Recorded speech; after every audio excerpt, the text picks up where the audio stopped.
मलाई चुनौती त्यो हाम्रो चुनौती। यो 5 वर्षलाई सामान्य अन्य चुनावहरूमा चुनिएको जस्तो सोच्नुभयो भने त्यसले अप्ठ्यारो परिस्थिति सृजना गर्छ। आदरणीय साथीहरू, मलाई थाहा छ राजनीति यसै गरी चल्छ भनेर कहीँ कतै मानिसहरू त्यही ढङ्गले दौडधुप पनि मैले गरेको कहीँ कतै देखिरहेको छु। राजनीति त्यसै गरी चल्नेवाला छैन। नथिङ, कुनै पनि चिज हिजो जस्तो चल्नेवाला छैन। काँचुली फेर्ने, सर्वलकै काँचुली फेर्ने, सर्वलकै काँचुली फेर्नका लागि भनेर नेपाली जनताले हामीलाई त्यो अभिमत दिएका हुन्। हामी कानुन बनाउन आएका हौँ। कानुन बनाउने प्रमुख जिम्मेवारी तपाईँहरूको काँधमा नेपाली जनताले दिएका हुन्। उनलाई थाहा छैन त्यो कानुन फेरेर उनको घरको बाटो बन्छ, उनको धारामा पानी आउँछ, बिजुली आउँछ, इन्टरनेट चल्छ, उनलाई थाहा छैन। तर तपाईँलाई थाहा हुनुपर्छ कुन धाराले कहाँ अड्काएको छ मान्छेको घरमा धारा आउनु, तपाईँलाई थाहा हुनुपर्छ, अध्ययन गर्नुपर्ने हुन्छ। त्यसकारण यसपटक यो शक्तिको दौड हो, यताउता यसलाई भनेर हुन्छ कि उसलाई भनेर हुन्छ कि यसो भेटेर गएर फोटो खिचेर हुन्छ कि यो पसल बन्द गर्नुपर्छ। म आज अलिकति त्यो कुरा गर्दैछु तपाईँलाई। एज अ लमेकर, कानुन निर्माताका रूपमा तपाईँको जिम्मेवारी, हाम्रो जिम्मेवारी अत्यन्त गहन छ। कयौँ पछिल्लो परिवर्तन संविधान कार्यान्वयन हुनका लागि समेत कानुनहरू बन्न सकेका छैनन्। संविधान निर्माण भएको यति लामो समयसम्म विभिन्न बाधा अडचनहरू भयो। तर नेपाली जनताले अब हामीलाई कुनै बहाना बनाउन नपाउने गरी दिल खोलेर स्पष्ट र लगभग 2/3 बहुमत दिएका छन्। अब के को बाधा, अब केले अड्काउँछ हामी? अब अड्काउने भनेको तपाईँ हाम्रो नियतले मात्रै हो। र अर्को कुरा, धेरै लामो अनुभव त मेरो राजनीतिमा रहेन। जति समय राजनीतिमा रहेँ सबैभरि विभिन्न किसिमका प्रहारहरूको सामना गर्नु पर्यो। यो पार्टी जन्मेदेखि यसमाथि प्रहार भयो। पार्टीको नाममा मुद्दा चल्यो। यो पार्टीलाई जन्मैदेखि बुझ्ने कोसिस भयो, बचाउँदै लिएर आउन सक्यौँ।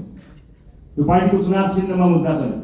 यो पार्टीको चुनाव चिन्हलाई भत्काइदिने गरी प्रहारहरू भयो स्थापित राजनीतिक दलहरूबाट, विभिन्न स्वार्थ समूहबाट, विभिन्न शक्ति समूहबाट। जोगाएर ल्यायौँ हामीले घन्टी बचायौँ, किनकि नेपाली जनताको लागि घन्टी बचाउनु पर्थ्यो, घन्टी बजाउनु पर्थ्यो। सजिलो थिएन। यो देशका सम्पूर्ण शक्तिहरू एक ठाउँमा उभिँदा पनि हामीले खुट्टा कमाएनौँ, हामी डराएनौँ, हामी हल्लिएनौँ, किनकि हामीलाई नागरिकको चेतनामाथि विश्वास थियो। एकपटक चुनाव त आओस् न अनि हामी देखाइदिन्छौँ भनेर हामीले 84 गरेका थियौँ।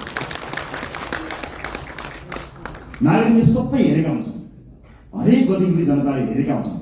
जनताको चेतनालाई कसैले चुनौती दिन्छन्, जनता नै खराब भयो कि भनेर चुनौती दिन्छन्। होइन, यदि त्यस्तो हुन्थ्यो भने अघिल्लो चुनावमा हामीलाई 20-21 सिट होइन एकैपटक 2/3 दिन सक्थ्यो जनताले। तर अघिल्लो चुनावमा जनताले के भयो भने यी नयाँहरूलाई एकपटक हेरौँ ताकि यिनीहरू नमार्दिउन्, त्यति मात्र सिट दिउँ र पुरानाहरूलाई सचिने अवसर दिने गरी यिनीहरूलाई पनि निमेटान नपारौँ भनेर नागरिकले विवेकपूर्ण ढङ्गले मतदान गर्यो। तर नागरिकको त्यो विवेकलाई 2/3 पाएको सरकारले चुनौती दियो। शक्ति प्राप्त गरिसकेपछि आँखामा जुन पट्टी आउँछ अब त्यो पट्टी हामीले खोल्न सक्नुपर्छ। नत्र पुराना राजनीतिक दललाई नेपाली जनताले 34, 35, 36 वर्षमा पुरे तपाईँ हामीलाई 36 महिना 36 दिन पनि पुर्नेवाला छैन। यो कुरा नगर्नेवाला, किनकि जनता अब्बल चेतनामा आएको छ। अब कानुन निर्माताको रूपमा अब तपाईँहरूको दौड स्वार्थ समूहहरूको घर घरमा होइन। गुट बनाएर काङ्ग्रेस एमालेलाई जितिँदैन साथी हो, कुनै गुट बनाउनु पर्दैन। घन्टीका मुनि सबै हटाउन सक्छौँ, घन्टीसँग त्यति धेरै ताकत छ, कहीँ गुट बनाउनु पर्दैन। र आफ्नो पोजिसन के हुन्छ, म कहाँ हुन्छु, मलाई के हुन्छ, पार्टीमा मेरो हैसियत के हुन्छ, संसदमा मेरो हैसियत के हुन्छ, सरकारमा मेरो हैसियत के हुन्छ, यो म केन्द्रित राजनीतिबाट बाहिर उठ्न सकिएन र देश केन्द्रित राजनीति गर्न सकिएन भने हाम्रो हकीकत पुराना राजनीतिक दलका नेताहरू भन्दा पनि बत्तर हकीकत हुन्छ। यो कुरा म तपाईँलाई डे 1 मा बताउन गइरहेको छु। त्यस कारणले आफूलाई सेन्टरमा राख्ने होइन। राजनीति आजसम्म त्यस्तै भयो। सहमति त गर्ने, राष्ट्रिय सहमति गरे जस्तो भन्दै, राजनीतिक सहमति गरेको छ भन्दै विभिन्न सहमतिहरूमा नेताहरूले आफ्नो ठाउँ सुरक्षित राखे, आफ्नो ठाउँ सुरक्षित राखे, पार्टीहरूले आफ्नो ठाउँ सुरक्षित राखे। तर देशलाई सुरक्षित राख्ने हो कि होइन, देशलाई केन्द्रमा राखियो कि राखिएन, त्यो महत्त्वपूर्ण कुरा हो। यतिखेर देश केन्द्रमा छ। देशले देखेको सपना हामीले पुरा गर्ने हो। तपाईँको र मेरो मन्त्री प्रधानमन्त्री बन्ने सपनाको भारी यो देशले, यो समाजले बोक्दैन। मेरो सपनाको भारी बोक्नको लागि यो समाज बाध्य छैन, तर यो समाजको सपनाको भारी तपाईँहरूले बोक्ने हो। त्यसका लागि तपाईँहरूलाई मत दिएर पठाएर सामान्य कुरा होइन। यहाँ शहीद आमा छिन्, ध्यान दिनु होला। कुनै पनि बिचौलियासँग साँठगाँठ गर्नुभन्दा, एक कप चिया खानुभन्दा अगाडि, उसको एक घुटको पानी खानुभन्दा अगाडि शहीद क्या हमारा सम्झिनु होला। आफ्नो छोरो चढाएर संसद छिरेपछि शहीद क्या सामान्य कुरा हो। देशमा बिचौलियागिरी बिगबिगी छ। मैले छोटो समयको राजनीतिमा जुन देखेँ त्यो अनुभव तपाईँलाई सुनाउँदैछु। तपाईँलाई विचलित बनाउन, तपाईँलाई प्रभावित बनाउनको निमित्त मानिसहरू दौडन्छन्। देशको परिस्थिति यस्तो छ कि सरकार बनेको बेलुकाबाट एउटा समूह सरकार ढाल्न सक्रिय रहन्छ। बनेको दिनबाट प्रत्येक पटक हामीले अभूतपूर्व जनमत प्राप्त गरेका छौँ। त्यो अभूतपूर्व जनमत प्राप्त गरेसँगै अब यिनीहरू बिच फाटो ल्याउन सकिन्छ कि भनेर ठाउँ ठाउँबाट प्रयास भएको तपाईँहरू हेर्नुहुन्छ होला नि। समाचारभित्रका नियतहरू पनि हेर्न सकिन्छ नि कहिले। त्यस्ता ठाउँबाट हामी बच्नुपर्छ। हामीलाई फुटाउने, हामीलाई गिराउने, हामीलाई गलत गराउनेहरूको बिगबिगी छ। हामी विरुद्ध पनि धेरै मत आएको छ, लाखौँ भोट छ नि जसले हामीलाई भोट दिएन। अन्य विभिन्न नेताहरू छन्। प्रतिपक्षीको कमी रहँदैन, विरोधीहरूको कमी रहँदैन। फरक यति हो कि हामी कति बलियो छौँ। आफू बलियो हुनुपर्छ। अरूलाई दोष लगाएर अर्काले फुटायो, अर्काले शक्ति गर्यो, विदेशीको चाल, उसको चाल, यसको चाल, यस्ता शब्दहरूलाई अब हामीले मेटाउनुपर्छ। कसैको चाल हो। हामी मिल्न सकेनौँ भने, हामी स्वार्थको बन्दी बन्यौँ भने मात्र समस्या पर्यो। विभिन्न राजनीतिक पृष्ठभूमिबाट रासपा आउनुभएका साथीहरूलाई मेरो स्वागत छ। तपाईँहरूले कहीँ कतै हेजिटेसन भन्छ नि, कहीँ कतै तपाईँले लघुतावास राख्नै पर्दैन। मलाई पुरानो पार्टी भन्छन् कि अथवा पुरानो पार्टीहरूलाई गाली गर्दा मैले अनुहार रातो पार्नुपर्छ कि केही पनि भन्नु पर्दैन। हृदय ठुलो पारेर हामीले तपाईँहरूलाई स्वागत गरेका छौँ। खालि यति हो कि पुरानो प्रवृत्तिबाट तपाईँ टकटकिएर आउनुपर्ने छ। किनकि देश त्यस्तो अवस्था गरी नचलोस् भनेर कलिला भाइ बहिनीहरूले रगत बगाएका हुन्। हामीमाथि ऐतिहासिक जिम्मेवारी छ। यो 5 वर्ष नियमित रूपमा आएको चुनाव होइन। यो त शहीदहरूले रगत बगाएर आएको चुनाव। यहाँ जथाभावी अभिव्यक्ति दिने, यसलाई मनोरञ्जनको विषय बनाउने र हल्का फुलफुलका रूपमा प्रस्तुत हुने छुट कसैलाई पनि छैन, मलाई पनि छैन। हामी देखिरहेका छौँ। तपाईँ हाम्रा गतिविधिहरू नागरिकले हेरिरहेका छन्। भोट दिएका जनताको शिर झुक्ने काम कसैको कुनै अभिव्यक्तिबाट, कुनै क्रियाकलापबाट हुनु हुँदैन। प्रत्येक भोटको इज्जत हुनुपर्छ। हो, सञ्चार माध्यममा बोल्न रमाइलो लाग्छ, आफ्नो बारेमा समाचार आउँदा रमाइलो लाग्छ, आफ्नो बारेमा वाहवाही हुँदा रमाइलो लाग्छ। सञ्चारकर्मी साथीहरू पनि यही समाजका साथीहरू हुन्, उनीहरू मित्र हुन्। उनीहरूले कहिलेकाहीँ आफ्नो पक्षमा राम्रा कुरा लेखिदिँदाखेरि आफ्नो दङ्ग परिन्छ। तर त्योभन्दा अलिकति माथि हुनुपर्छ। तपाईँले दिने अभिव्यक्तिले वैदेशिक सम्बन्धमा के प्रभाव पारेको छ त्यो कुरा याद नगरिकन तपाईँले त्यस्ता किसिमका हल्का फुल्का अभिव्यक्ति दिनुभयो भने देशलाई दीर्घकालीन रूपमा असर गर्न सक्छ। अब तपाईँ हिजोको मान्छे होइन, अब जिम्मेवार सांसद हो, जिम्मेवार राजनीतिकर्मी हो, जिम्मेवार प्रतिनिधि सभाको सदस्य हो। त्यसकारणले आफ्नो भूमिका परिवर्तन भएको छ। होइन जो कोहीलाई अझै पनि म अभियन्ता हुँ भन्ने लाग्छ, अझै पनि पुरानो पेसाकर्मी हुँ जस्तो लाग्छ, जो कोहीलाई म हिजोकै जस्तै भनौँ न यति जिम्मेवार नभए पनि सार्वजनिक अभिव्यक्ति जस्तो दिन्छु त्यस्तै दिन्छु भन्ने जस्तो लाग्छ भने you are more than welcome to live this hall. तपाईँहरू सांसदको भूमिकाबाट बाहिर जान सक्नुहुन्छ, केही पनि फरक पर्दैन। तर होइन, अब म जिम्मेवार हुँ। अब मेरो भूमिका फेरिएको छ। यो देशका कानुनहरू मैले फेर्नु पर्नेछ, कानुनहरूमा संशोधन ल्याउनु पर्नेछ, नयाँ कानुनहरू ल्याउनु पर्नेछ। मलाई मत दिएका जनताको घर घरमा खुसियाली आउनु पर्नेछ र मलाई मत दिएका जनताको चुनो बोल्नु पर्नेछ। मलाई मत दिएका जनतालाई प्रभाव पर्नु पर्नेछ। उनीहरूले मैले जस्तै अस्पतालमा उपचार गर्न जाँदा बेड पाउनुपर्छ, कसैको सोच बिना हुने कुराको महसुस गराउनुपर्छ। म तपाईँलाई अनुरोध गर्न चाहन्छु, सक्नुहुन्छ भने सकेसम्म आफूलाई सरकारी अस्पतालमा उपचार गराउनुहोस्। सक्नु भएन, इमर्जेन्सीको बेलामा मैले भनेको छैन, सक्नुहुन्छ सरकारी अस्पतालमा आफूलाई उपचार गराउनुहोस्। सरकारी सेवालाई चुस्त बनाउने हो। जनताका छोराछोरीहरूलाई जुन अप्ठ्यारो पर्छ तपाईँले मात्र सुविधा प्राप्त गर्नु जायज होइन। सक्नुहुन्छ भने म बाध्यताकारी तपाईँलाई भन्दिनँ, महसुस गर्न सक्नुपर्छ। र अर्को महत्त्वपूर्ण कुरा म यहाँलाई बताउँछु। राष्ट्रपा स्थापना भएको 3.5-4 वर्ष पनि भएको छैन। यस बिचमा हामी विभिन्न पृष्ठभूमिका साथीहरू जोडिएका छौँ। राष्ट्रपाभित्र देशको अनुहार छ। अहिले जोडिएका साथीहरू यो देशको अनुहार, यही समाजबाट हामीले प्राप्त गरेका अनुहारहरू हो। हामीभित्र कसैको विवाद पनि होला, कसैको उच्च छवि पनि होला, कसैको सामान्य किसिमको सार्वजनिक जीवन होला, कसैको उच्च किसिमको सार्वजनिक जीवन होला। जे जस्तो भए तापनि एउटा कुरा आज मैले साथीहरूलाई राखेर स्पष्ट के बताउनु पर्छ भने सरकार 2/3 छ, सङ्ख्या घट्ला अथवा सरकार बहुमतमा रहन्छ, सङ्ख्या घट्ला अल्पमतमा पर्ला भन्ने कुराको पर्वाह नगरिकन राष्ट्रपाले जन्मदेखि आफ्नो विधानमा स्थापित गरेको राइट टु रिकलको व्यवस्थालाई यसपटक कडाइका साथ लागू गर्नेछ।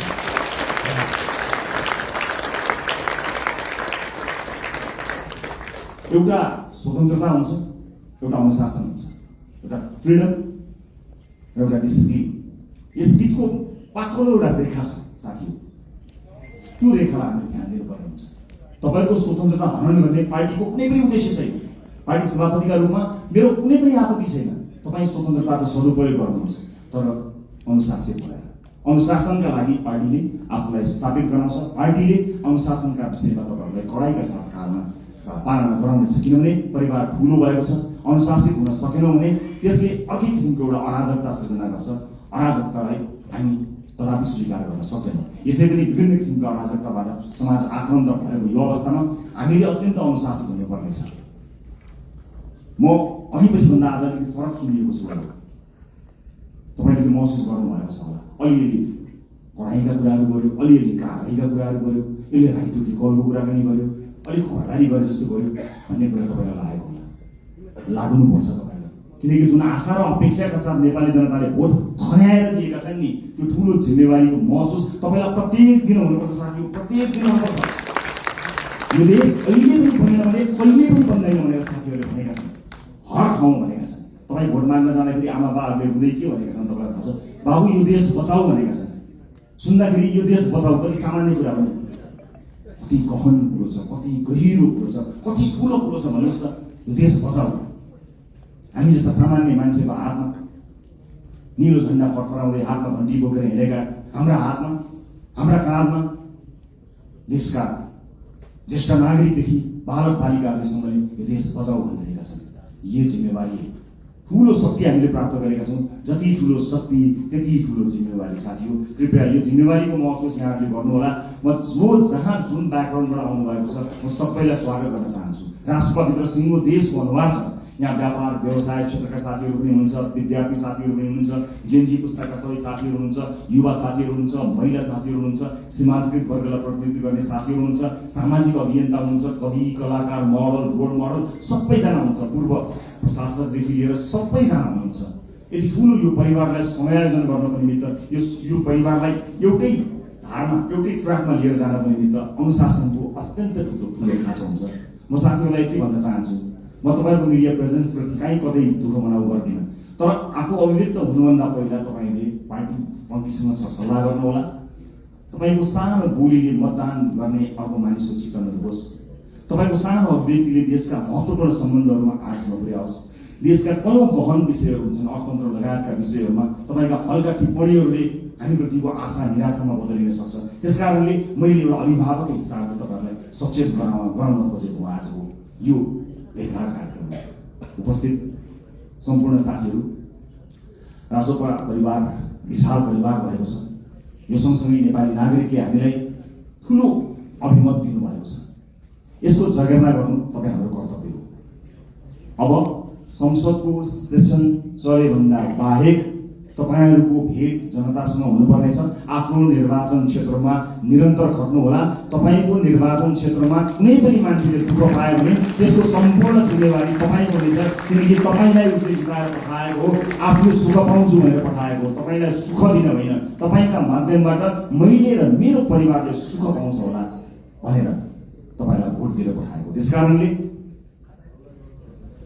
ठुला ठुला हल या ठुला ठुला विदेशी कार्यक्रमहरूको सेमिनारमा होइन, ती गाउँ टोल बस्ती चिया चौताराहरूमा आफ्ना सांसदहरूलाई देख्न चाहन्छु। हामी सांसद भयौँ भन्दैमा त्यो सांसद भएको ब्याचले या त्यो सर्टिफिकेटले एकाएक ज्ञान दिने होइन, अध्ययनको आवश्यकता पर्छ, ज्ञानको आवश्यकता पर्छ। र अब शक्तिशाली भएँ भनेर आफ्नो चालचलन आफ्नो व्यवहारै परिवर्तन गर्ने कयौँ साथीहरू पनि मैले देखेको छु। त्यसमा विशेष ध्यान दिनुहोला। नागरिकसँग सधैँ नजिक रहनुहोला। चुनाव त फेरि पनि आउँछ, त्यतिखेर हामीले भनेका छौँ, यसपटक हामीले इतिहास रच्ने कोसिस गरेका छौँ। हामीले नागरिकसँग करार गरेका छौँ। नागरिक हामीलाई भोट हाल्न तयार थिए, तर पनि हामीले अतिरिक्त प्रतिबद्धता किन गऱ्यौँ भने हामी कमिटेड छौँ। यसपटक परिवर्तन गरेरै छाड्ने हो, यसपटक खाँचुली फेरेरै छाड्ने हो भनेर हामीले नागरिकसँग करार गरेका छौँ। त्यो करारका अक्षर अक्षर पढ्नु होला। र तपाईँहरूमध्ये कोही यही भएकै हलहरूमध्ये नै कोही न कोही मन्त्रालय सम्हाल्ने साथीहरू हुनुहुन्छ, तर कृपया मन्त्री बनाइदिनुहोस् भनेर या मिडिया ट्रायलमा म फलाना मन्त्री भनेर त्यस्तो चिजलाई बन्द गरिदिनु होला। किनभने अहिलेसम्म केही पनि भएको छैन। पार्टीले क्याबिनेटमा कसलाई पठाउँछ भन्ने कुराको निर्णय आज यतिखेर तपाईँसँग हुँदासम्म हामीले गरेका छैनौँ। पार्टीले सही निर्णय गर्छ। कसैलाई तपाईँले भन्नु पर्दैन, हामीलाई थाहा छ, तपाईँहरूको दिव्यता थाहा छ, तपाईँहरूको क्षमता थाहा छ। कयौँ साथीहरू देखिएको देखिए गर्नुहुन्छ, कयौँ साथीहरू छेकिएको छेकिए गर्नुहुन्छ। पार्टीले छेकिएका साथीलाई पनि हेरिरहेको छ।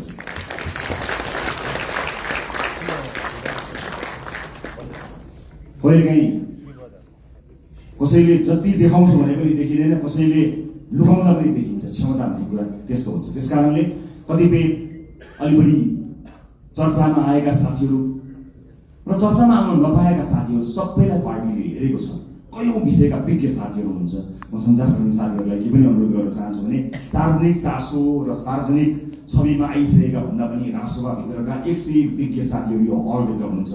अलिकति क्यामेरालाई फोकस गर्नुभयो, अलिकति tilt down tilt up left right गर्नुभयो भने यो हलभित्र 101 विज्ञ साथीहरू हुनुहुन्छ है साथीहरू। त्यस कारणले आम नागरिकलाई ती साथीहरूबारे पनि जानकारी दिइदिनु होला है। चलेका, देखिएका, सुनिएका साथीहरू त सधैँ हुनुहुन्छ, त्यहाँतिर पनि अलिकति ध्यान दिनुहोस् ताकि नागरिकले थाहा पाउन् कि राष्ट्रवादीहरू यस्ता मान्छेहरू पनि रहेछन् भन्ने कुरा। यो मेरो सञ्चारकर्मी साथीहरूको उल्लेख्य उपस्थिति भएको हुनाले मेरो विनम्रपूर्वक यहाँहरूलाई गरिएको अनुरोध हो। अब म लगभग आफ्नो भनाइको अन्त्यतिर आएको छु। उपस्थित साथीहरू, चुनावमा हामीले अत्यन्त दुःख गऱ्यौँ, तपाईँहरूले मेहनत गर्नुभयो, परिश्रम गर्नुभयो। केही नयाँ साथीहरू, केही पुराना साथीहरू पनि चुनिएर आउनुभएको छ। अधिकांश धेरै सांसदका रूपमा नयाँ साथीहरू आउनुभएको छ। स्वाभाविक रूपमा के होला, कसो होला, कस्तो होला भन्ने कुरा तपाईँलाई लागेकै हुनुपर्छ। चुनावका बेलामा जुन मेहनत तपाईँले गर्नुभयो त्यो खटाइका हिसाबले त्यो मेहनत सायद नपर्ला, तर सोचाइका हिसाबले, पढाइका हिसाबले, अध्ययनका हिसाबले, रिसर्चका हिसाबले त्योभन्दा कम मेहनत गरेर चाहिँ परिवर्तन आउन सक्दैन। त्यस कारणले तपाईँको काँधमा अत्यन्तै ठुलो जिम्मेवारी आइपरेको छ। यसको महसुस गर्नुहोला। म फेरि पनि दोहोऱ्याएर भन्न चाहन्छु, संसारको कुनै पनि देशले बिरलै पाउने यो अवसर हामीले प्राप्त गरेका छौँ। आफ्नो देशको इतिहास आफ्नै हातले लेख्ने यो अवसर हामीले प्राप्त गरेका छौँ। भोट माग्दा हामीले आम जनतालाई के भनेका थियौँ भने यसपटक तपाईँले आफ्नो भाग्य आफ्नै हातले लेख्ने हो, इतिहास रच्ने हो 21 गते भनेर हामी सबैले भनेका हौँ। विभिन्न ठाउँमा विभिन्न साथीहरूसँग भेटघाट गर्दा म आफै पनि पुगेको र तपाईँहरूको हात समातेर भनेको म सम्झन्छु। हामीले भनेका थियौँ यसपटक आफ्नो हातले आफै इतिहास लेख्ने। आज म तपाईँलाई यो हलभित्र भनिरहेको छु, साथी हो, यो देशको भविष्य कस्तो लेख्ने तपाईँको हातमा छ, मात्र तपाईँको हातमा छ, अरू कसैको हातमा छैन। जनताले दिए तपाईँलाई, ल लेख हाम्रो भविष्य, ल रोक हाम्रा छोराछोरीलाई विदेश जानबाट, ल सृजना गरेर रोजगारी, ल बनाऊ बाटोघाटो, ल पुर्याऊ बिजुली, देऊ शिक्षा, देऊ स्वास्थ्य। जनताले आफ्नो गर्ने काम गरे, तपाईँको काँधमा आएको छ। यसबाट एकदमै धेरै रमाइलो यसलाई लिएर यसलाई चाहिँ उत्सवका रूपमा भन्दा पनि जिम्मेवारीको रूपमा काम गर्नुपर्ने यो गहन बेला तपाईँको काँधमा आइपरेको छ। त्यसैले म सबैलाई यसको महसुस गर्नको निमित्त हार्दिक अनुरोध गर्न चाहन्छु। म फेरि पनि भन्छु, यो सामान्य परिस्थितिले आएको होइन। भाइ बहिनीहरूले, ससाना भाइहरूले आफ्नो रगत बगाएर ल्याएको यो परिवर्तनलाई संस्थागत गरेर अर्को निर्वाचनमा कुनै पनि उम्मेदवारले भोट माग्न जान नपरोस्, हाम्रो काम बोलोस् भन्ने हेतुले तपाईँहरूले काम गर्नुहुनेछ। नजानेको कुरा सिक्नका लागि कहिले पनि अप्ठ्यारो मान्न पर्दैन। मैले अघि नै भने हामीले सांसदको लोगो लगाउने बित्तिकै, हामी सांसदको कुर्सीमा बस्ने बित्तिकै या संसद भवन छिर्ने बित्तिकै ज्ञान उहिरिएर हामी कहाँ आउने होइन। फेरि पनि मेहनत गर्नुपर्छ, फेरि पनि परिश्रम गर्नुपर्ने हुन्छ। कहाँ समस्या परेका छन् त्यसबारे ध्यान दिनुपर्ने हुन्छ। मलाई आशा छ यति प्रबुद्ध, यति क्षमतावान, यति युवा, यति समावेशी, यति धेरै साथीहरू एक ठाउँमा उभिँदा पनि यो देश बन्दैन भने, यति साथीहरू मिलेर पनि बनाउन सकिएन भने कसले बनाउन सक्ला? सक्छौँ, हामी गर्छौँ, हामी सक्छौँ, हामी गर्छौँ। अन्त्यमा यो देशको सबैभन्दा ठुलो समस्या मैले देखेको सामाजिक न्याय हो। सामाजिक न्यायका लागि लड्नुपर्ने हुन्छ। आम मानिसको आँखाले देख्ने विकास भनेको भौतिक पूर्वाधारको विकास हुन सक्दछ। ठुला ठुला बिल्डिङ, चिल्ला सडकहरू विकासका सूचक हुन सक्दछन्। मलाई सोध्नुहुन्छ भने मेरा लागि विकासको सूचक भनेको सामाजिक न्याय हो, सोसियल जस्टिस। जुन समाजमा न्याय छैन, जुन समाजमा विभेद छ, त्यो समाज मान्छे बस्ने समाज होइन।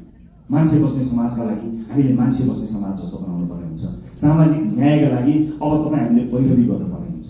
राष्ट्रपाले चाहेर पनि कयौँ साथीहरूलाई जोड्न सकेन। हामी समावेशी हुन चाहन्थ्यौँ। हुन त तुलनात्मक रूपमा राष्ट्रपाले अन्य राजनीतिक दलभन्दा धेरै महिला साथीहरूलाई उठायो, तर यो पर्याप्त होइन।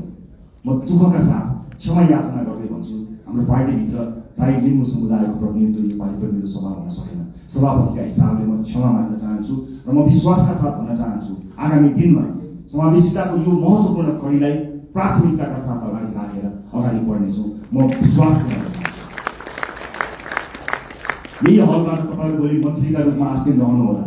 म तपाईँलाई स्पष्ट पार्न चाहन्छु, तपाईँले शक्ति आर्जन गरेर भोलि बजेटमा आफ्नो क्षेत्रमा बजेट सोरेर लानुभयो, कर्णालीलाई रहनु भयो, मधेसलाई रहनु भयो, सुदूरपश्चिमलाई रहनु भयो भने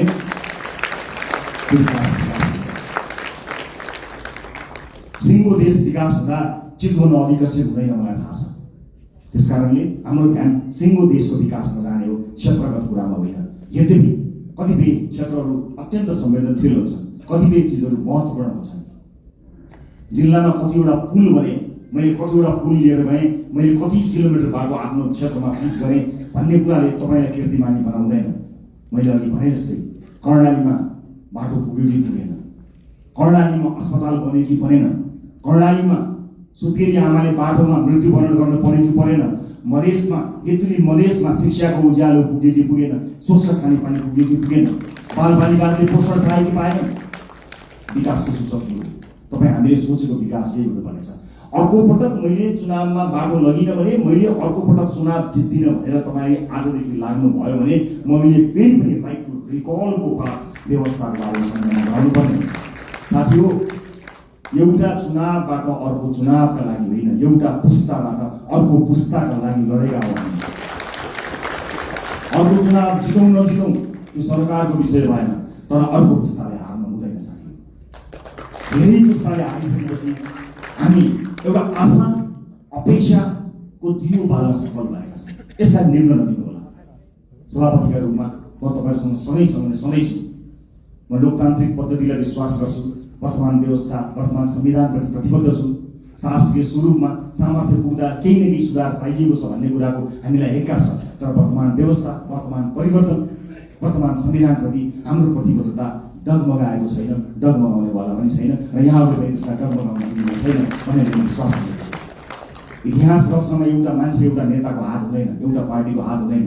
इतिहासको कालखण्डदेखि यहाँसम्म विभिन्न पुराना राजनीतिक दल र नेताहरूले त्याग र तपस्या गरेर आज हामीलाई यो दिन ल्याउनु भएको छ।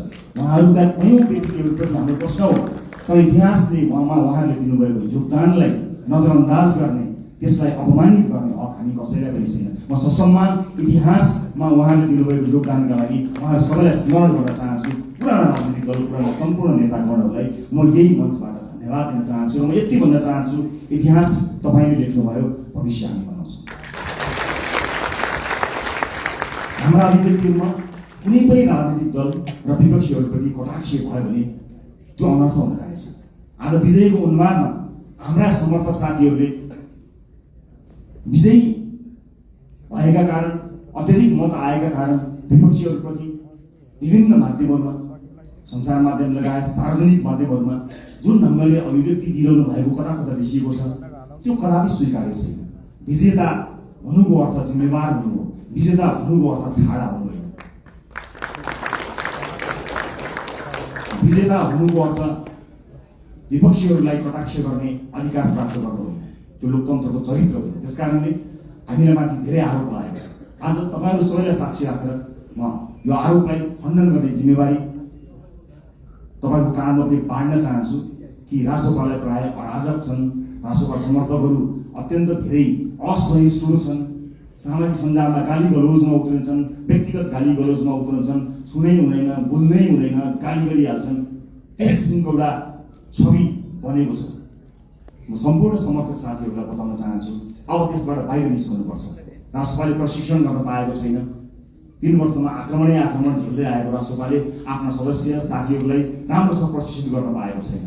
तर यही समाजका पात्रहरू भएको हुनाले तपाईँले समाजका विभिन्न तह तबकामा लिनुभएको प्रशिक्षणले तपाईँको व्यक्तिगत आचरणलाई देखाउँछ। त्यसकारणले सम्पूर्ण राष्ट्रपा समर्थक साथीहरूलाई म जिम्मेवार भएर अभिव्यक्त हुन सामाजिक सञ्जाल, सामाजिक प्लेटफर्महरूमा, सार्वजनिक प्लेटफर्महरूमा अत्यन्त जिम्मेवार भएर प्रस्तुत हुनको लागि अनुरोध गर्न चाहन्छु।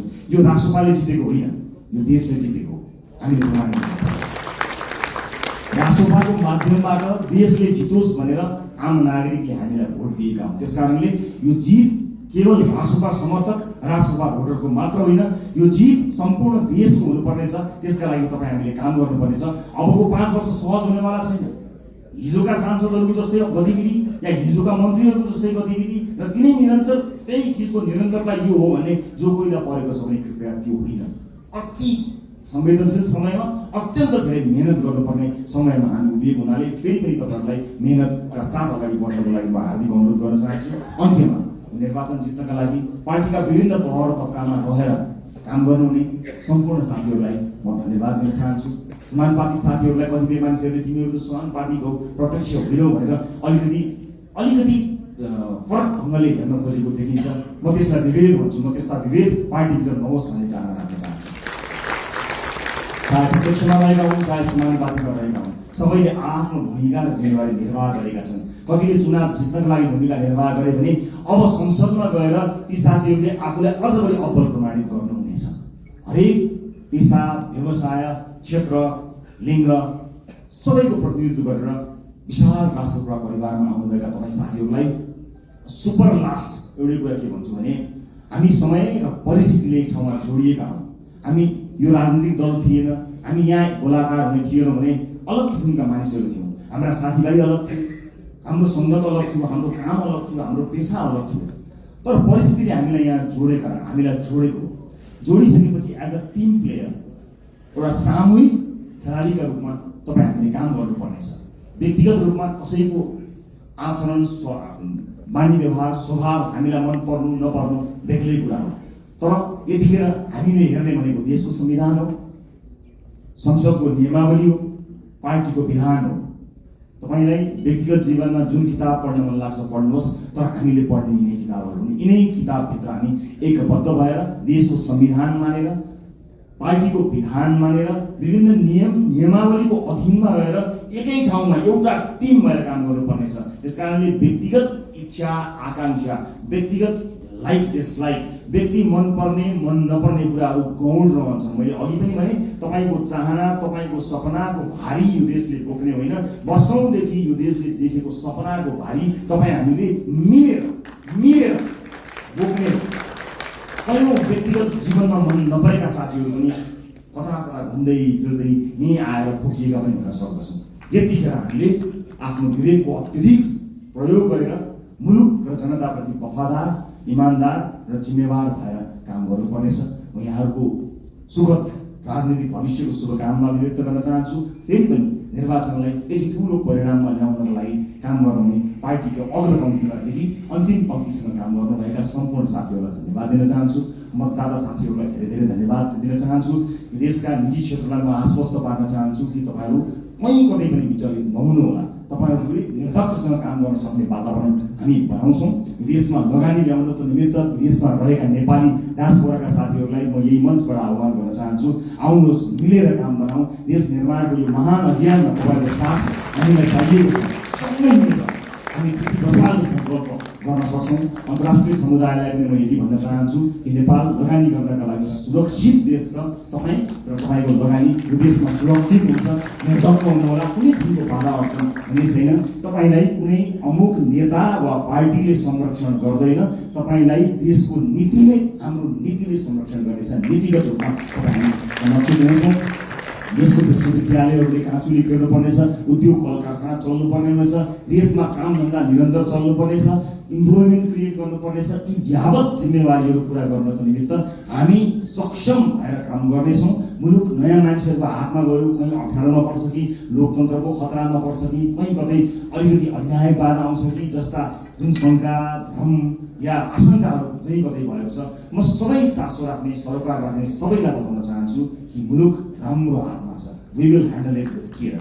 हामी यसलाई एकदमै केयरफुली जनताले दिएको मतलाई अत्यन्त प्रेमका साथ, अत्यन्त सौहार्दका साथ, करुणाका साथ र अत्यन्त चनाखो भएर हामी काम गर्नेछौँ। सुशासनमा नयाँ मानक स्थापना हुनेछ र मुलुकलाई आर्थिक समृद्धिको बाटोमा हामी निरन्तर लिएर जानको निमित्त अहोरात्र काम गर्नेछौँ। हस्, फेरि पनि यहाँलाई यो उपस्थितिका लागि, यो विजयका लागि र यो प्रतिबद्धताका लागि धेरै धेरै धन्यवाद दिन चाहन्छु। तपाईँ हामी सबैको जय होस्। जय देश, जय मन्दिर।